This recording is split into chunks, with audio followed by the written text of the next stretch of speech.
Monsoon में लखनऊ में घूमने लायक जगहें, कैसे करें नवाबों के शहर जाने की तैयारी।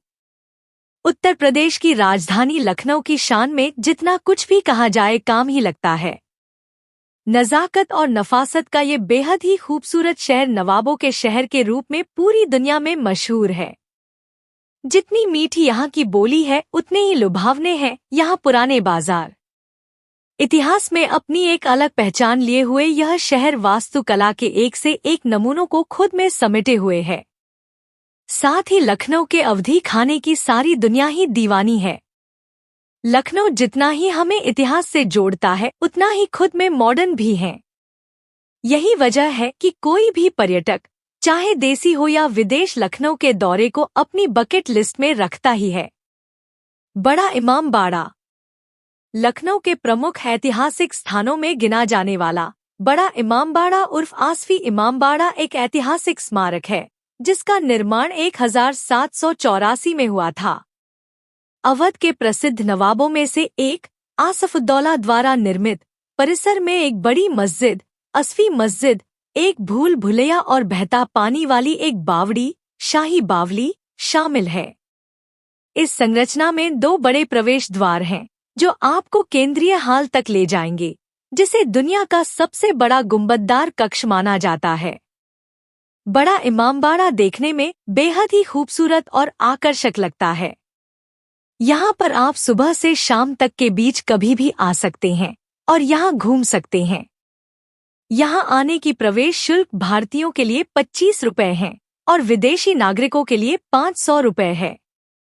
छोटा इमामबाड़ा छोटा इमामबाड़ा की भव्य ऐतिहासिक संरचना का निर्माण 1838 में अवध के तीसरे नवाब मोहम्मद अली शाह द्वारा किया गया था।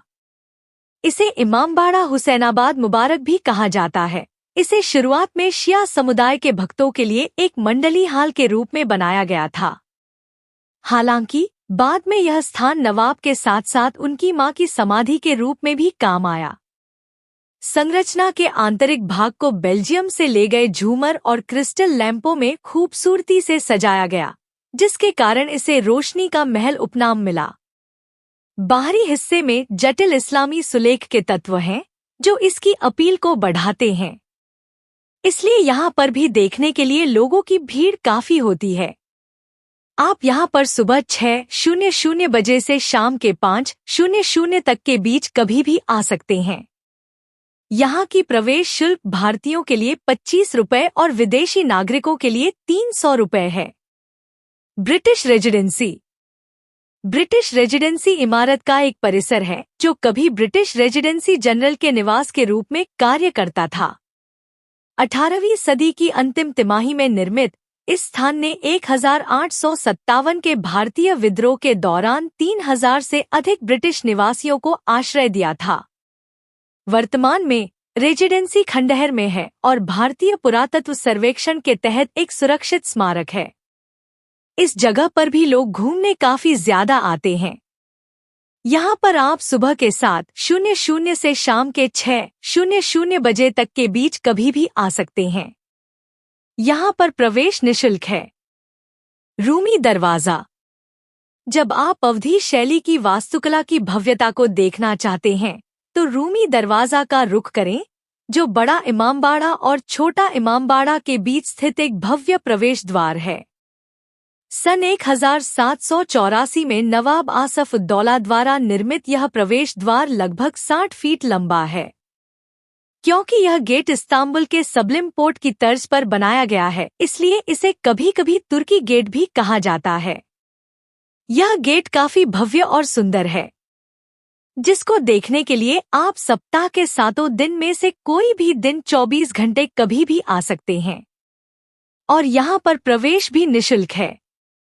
छतर मंजिल या अम्ब्रेला पैलेस, जो कभी अवधी शासकों और उनकी पत्नियों के निवास के रूप में काम करता था, लखनऊ में एक और आवश्यक देखने योग्य पर्यटक स्थल है। हालांकि वर्तमान में यह इमारत एक सरकारी कार्यालय के रूप में कार्य करती है। इसकी वास्तुकला की सुंदरता के कारण यात्री इसे देखने आते हैं।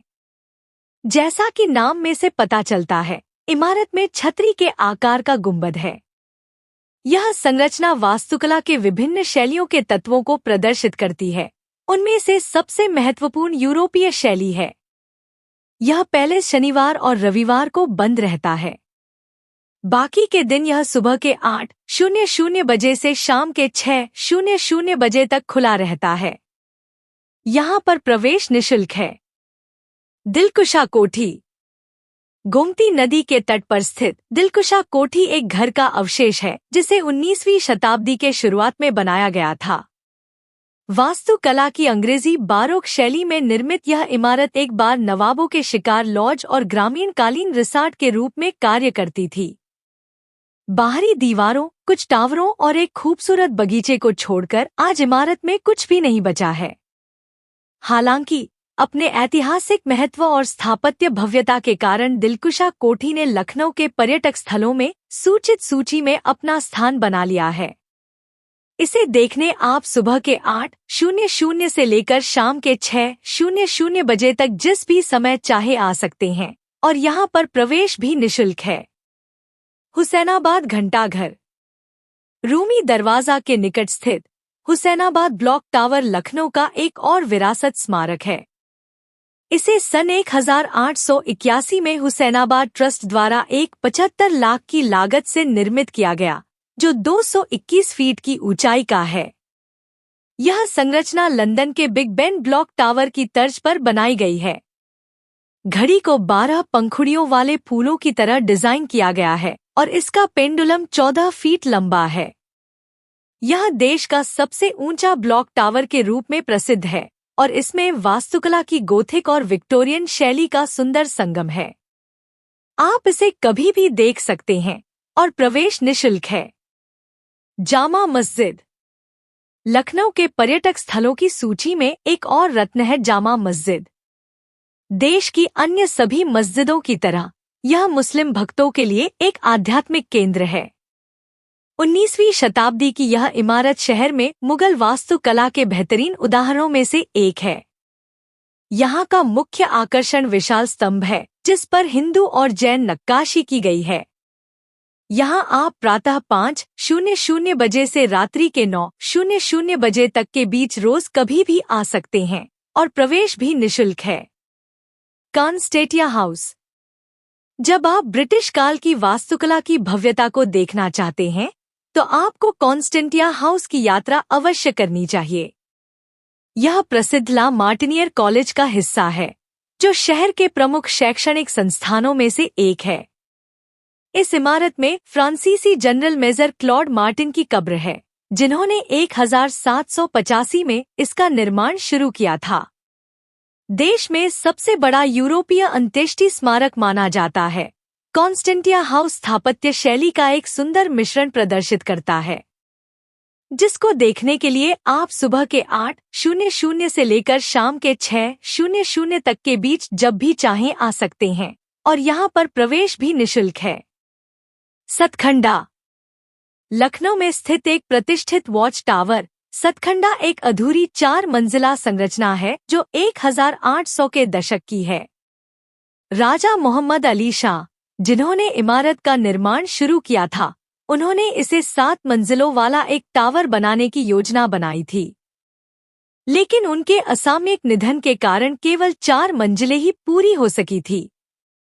टावर की डिजाइन पीसा की झुकी हुई मीनार के प्रभाव को दर्शाता है, जो इसे लखनऊ में देखने के लिए दिलचस्प स्मारकों में से एक बनता है, जिसे देखने लोग दूर दूर से भी आते हैं। आप इसे 7 दिन में से किसी भी दिन जाकर देख सकते हैं और प्रवेश भी निःशुल्क है।